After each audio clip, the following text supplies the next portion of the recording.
তোমাদের বাইরে আহত হয়েছে, অনেকের মাথা ফেটে গেছে, মই বলে ভাই কই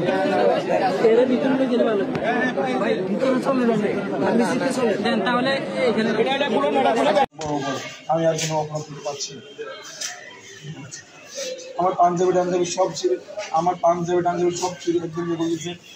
ওখানে অনেকে ডিএম দিয়েছিল, আমাকে চিনে, আমাকে অনেকে বলছে উনি তো ছাত্রলীগ করে না, উনি আগে ছাত্রলীগের পরিষদের কাজ করছিল, হাতিয়ার অনেক ইয়ে করছিল। তারপরে এরা আমার বিরুদ্ধে তিন চারজন আমাকে চিনেছে, উনি ছাত্রলীগ না, উনি ছাত্রলীগ। তারপরে আমাকে অনেকে বলে ছাত্রলীগ।